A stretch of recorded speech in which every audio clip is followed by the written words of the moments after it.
Bismillahirrahmanirrahim. Assalamualaikum warahmatullahi wabarakatuh. Alhamdulillahi wa kafa, wassalatu wassalamu ala sayyidina Muhammadinil Mustafa wa ala alihi wa sahbihi wa Rabbi shrah li sadri wa yassir li amri wahlul 'uqdatam min lisani yafqahu qawli, amma ba'du. Hadirin jamaah Masjid Syarif Fadilah Nurul Muslimin yang insyaallah dimuliakan oleh Allah Subhanahu wa taala. Alhamdulillah, pada malam hari ini kita bisa hadir di masjid yang mulia ini, yang saya rada panjang ngapalin nama masjid ini ya, karena terdiri dari 4 kata. Salawat teriring salam semoga senantiasa selalu tercurah kepada junjungan kita, Nabi kita Nabi Muhammad sallallahu alaihi wasallam beserta keluarga, para sahabat dan juga para pengikutnya yang istiqomah ila yaumil qiyamah. Alhamdulillah, kita telah melaksanakan sholat isya dan sholat tarawih berjamaah. Di tengah-tengah menjelang sholat witir ini diisi dengan kultum. Kultum ini singkatan dari kuliah 7 jam. Jadi bapak-bapak jangan sampai kultum ini yang bagian dari majelis ilmu, jangan sampai salah baca doa ya. Harusnya Rabbi zidni ilma warzuqni fahma. Baca doanya bismika Allahumma ahya wa bismika amut ya. Iya. Jadi tidur jadi. Hadirin rahimakumullah. Tadi malam saya ditanya-tanya sama Ustadz Agi ya. Ustadz Agi ini saudara saya. Saudara lain ibu, lain bapak. Iya, jadi jangan sampai sama pengisi yang lain temanya gitu. Jadi saya rada puyeng juga, saya ngisi apaan di sini gitu. Hadirin rahimakumullah, pada saat kita berbuka puasa atau disebut dengan iftar, kita membaca doa ya. Ada yang membaca Allahumma lakasuntu wa bika amantu wa ala rizkika aftartu birahmatika ya arhamar rahimin. Ada yang membaca wa dhahabal dhama'u wa batalatil uruqu wa thabatal ajru insyaallah. Pada dasarnya dua-duanya doa ini berasal dari Rasulullah Sallallahu Alaihi Wasallam. Terlepas kadang ada yang suka usil, gitu. Itu yang Allahumma lakasuntu itu hadisnya doib katanya. Ya. Jadi jangan pakai itu, nanti bid'ah, ada yang begitu. Ya. Tapi pada dasarnya yang Allahumma lakasuntu itu sendiri minimal itu derajat hadisnya hasan. Jadi bisa dipakai untuk berhujjah. Ya. Bahkan dalam kitab Hasyiah Al-Mujairimi, 2 doa itu bisa digabung. Ya, gitu. Jadi pada saat kita buka puasa, itu kita baca dua-duanya. Seperti itu. Ya. Bagi yang sabar, ya, mau buka puasa. Kagak sabar kan kelamaan, panjang banget doanya gitu. Nah hadirin rahimakumullah, pada saat kita berbuka puasa itulah kemudian di situ kita menyampaikan Allahumma lakasumtu. Ya Allah, untukmu lah aku berpuasa. Kepadamu lah aku berpuasa. Menariknya hadirin rahimakumullah, Allah Subhanahu wa taala dalam hadis qudsi itu menyampaikan inna amal ibni Adam li, inna amali ibni Adam lahu illa siyam. Sesungguhnya amal Bani Adam itu lahu, untuk mereka, ya, untuk manusia, ya, illa siyam, kecuali puasa. Kemudian Allah menyatakan fa innahu li wa ana ajri bihi, sesungguhnya puasa itu untukku, kata Allah, dan akulah yang memberikan langsung balasannya kepada orang yang berpuasa. Seperti itu. Di sini para ulama menjelaskan kenapa Allah menyatakan fa innahu li wa ana ajri bihi. Fa inna siyama li wa ana ajri bihi. Sesungguhnya puasa itu untukku dan akulah yang akan memberikan pahalanya. Para ulama menjelaskan dikarenakan puasa itu adalah amalan yang sulit bagi orang untuk riya. Jadi kalau yang lain-lain sholat itu kelihatan secara visual, orang sholat itu kelihatan, dia gerak-geriknya kelihatan, sehingga orang itu bisa riya, gitu, ya. Yang biasa nggak pernah sholat sunnah ba'da isya, ya, giliran depan calon mertua sholat sunnah ba'da isya, ya, gitu, ya. Jadi itu kelihatan dia, ya. Umroh, haji, ya, bahkan sebelum umroh walimatus safar, sebelum haji walimatus safar, sesudah haji bagi-bagi oleh-oleh haji. Jadi kelihatan jelas oleh manusia. Tetapi puasa ini beda, ya. Puasa ini beda. Kita bisa aja pura-pura puasa, ya. Di depan orang lemas, di malam, ya, di dalam rumah kita makan, ya, sambil wudhu, itu air keran diminum, bisa juga seperti itu, ya. Jadi puasa ini berbeda, ya, seperti itu.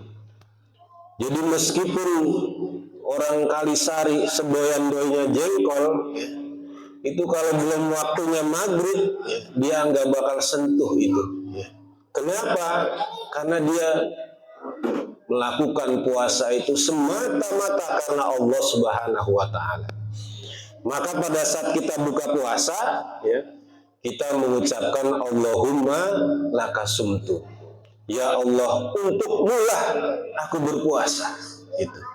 Dan Allah juga menyatakan puasa itu untukku, ya. Puasa itu untukku.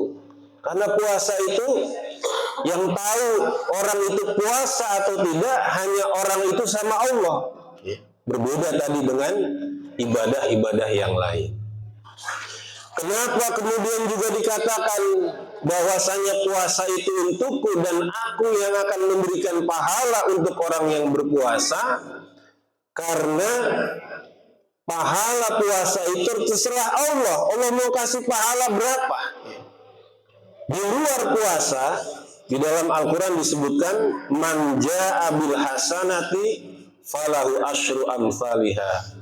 Barang siapa dia datang membawa amal kebaikan, maka baginya adalah pahala 10 kebaikan. Sebagaimana orang baca Al-Quran, setiap hurufnya itu pahalanya 10 kebaikan, ya. Bisa sampai 100, ya. Tetapi khusus puasa itu terserah Allah Subhanahu wa Ta'ala. Mau dikasih berapa orang itu pahalanya, terserah Allah Subhanahu wa Ta'ala. Semakin baik puasa kita, semakin khusus kita berpuasa, maka semakin besar pahala di sisi Allah Subhanahu wa Ta'ala. Kemudian hadirin rahimakumullah, Allahumma laka sumtu wa bika amantu wa ala rizqika aftartu. Pada saat kita berbuka, kita mengakui bahwasanya kita bisa berbuka, kita bisa makan pada saat berbuka itu semata-mata rezeki dari Allah Subhanahu wa Ta'ala. Sehingga setiap kita itu memahami rezeki itu semata-mata dari Allah. Bukan karena gaji kita, bukan karena warisan, bukan karena pemberian orang tua dan sebagainya. Semata-mata karena Allah Subhanahu wa Ta'ala. Maka ini adalah bentuk pengakuan kita bahwasanya rizki itu adalah dari Allah, ya. Kita bisa lihat bagaimana saudara-saudara kita di Gaza saat ini.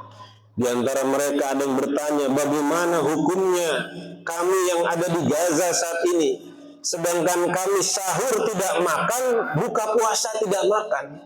Ya. Pada saat ada seorang syekh ditanya oleh orang dari Gaza, bagaimana hukumnya kami yang ada di Gaza ini sahur dan buka puasa kami tidak makan, karena saking tidak ada makanan, kelaparan. Ya.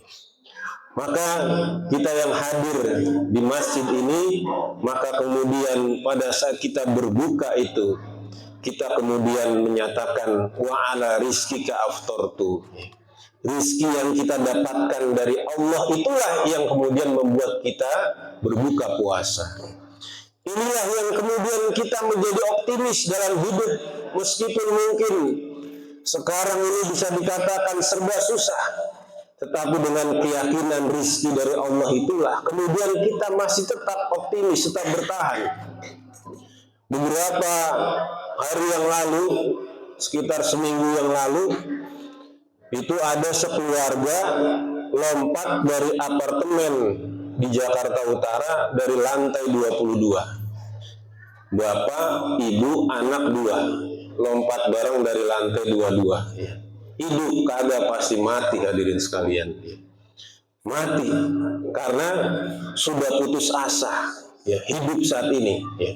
Begitu sulitnya dia merasa hidup, sekeluarga itu bunuh diri bareng-bareng berempat, lompat dari apartemen lantai 22. Ya. Maka disinilah pentingnya bagi kita kemudian meyakini bahwasanya Allah pasti menjamin rezeki kita. Hadirin yang dimuliakan oleh Allah Subhanahu wa taala, yang terakhir dalam doa wa dzahaba dhama'u wabtalatil uruqu wa sabatal ajru insyaallah. Di mana kita berpuasa itu pada saat kita berbuka, ya, maka hilanglah segala dahaga kita, basahlah urat-urat tenggorokan kita. Wa sabatal ajru, yang menarik dalam doa ini Rasulullah mengatakan wa sabatal ajru insyaallah, dan telah tetaplah pahala dari Allah insyaallah. Jadi semua amal yang kita lakukan dalam puasa ini, ujung-ujungnya yang kekal itu, yang akan tetap ada itu adalah pahalanya. Itulah yang kita harapkan dari seharian kita berpuasa. Itulah yang nanti akan kita panen di akhirat kelak, dengan kita kemudian berpuasa selama seharian dari pagi sampai sore. Dan kita bersyukur pada Allah Subhanahu wa taala, kita berpuasa di hari-hari yang udah berapa hari ini terasa adem gitu ya. Terasa adem. Dan kita berada di wilayah yang dekat dengan khatulistiwa, sehingga puasa kita juga relatif normal ya. 13 jam, 12 jam lebih ya. Di Norwegia, di belahan bumi utara bumi ya, itu puasa kalau mau normal benar-benar dari terbit matahari sampai terbenam itu sehari itu 22 jam, hadirin sekalian. 22 jam. Jadi baru buka puasa sebentar ya, makan kolak ya, selonjoran dikit udah isya, habis itu udah subuh lagi, belum sempat tidur itu. Karena malamnya hanya 2 jam. Ya. Maka di sana kemudian banyak yang minta fatwa bagaimana hukumnya kami puasa di belahan bumi utara itu. Ya. Seperti itu. Apakah harus 22 jam? Ya, ya itu pada teler gitu. Ya. Gitu. Ustadz juga pada libur itu, nggak capek dia, baru tarawih bentar udah puasa lagi. Ya. Jadi hadirin rahimakumullah, maka itu yang bisa Al-Fakir sampaikan, bagaimana kita merenungi apa yang kita lafazkan pada saat doa berbuka puasa. Dan diantara penjelasan para ulama ada yang menyatakan doa buka puasa itu dilakukan ketika berbuka. Ketika berbuka itu artinya bukan sebelum berbuka, tetapi ketika itu artinya misalkan kita buka puasa setengah jam, di saat di tengah-tengah berbuka itulah ya artinya kita makan dulu 1 butir kurma misalkan, baru kemudian kita minum, kemudian kita nyatakan telah hilanglah dahagaku, telah basahlah tenggorokanku, karena sudah buka, ya. Sudah buka, kemudian kita katakan, untukmulah aku berpuasa, atas rizkimulah aku berbuka, seperti itu, ya. Kemudian juga ada yang menyatakan bahwa doa buka puasa ini sebenarnya adalah pengantar doa. Kenapa dikatakan pengantar doa? Karena di antara orang yang doanya mustajab, doanya dikabul itu adalah orang yang berpuasa. Maka setelah kita membaca doa buka puasa itu, doa apa yang kita pengen, ya, sampaikan pada saat kita berbuka puasa. Mudah-mudahan itu adalah waktu yang mustajab, yang doa-doa kita dikabulkan oleh Allah Subhanahu wa taala. Itu yang bisa Al-Fakir sampaikan, kurang lebihnya mohon maaf. Wallahul muwafiq ila aqwamit thoriq. Wassalamualaikum warahmatullahi wabarakatuh.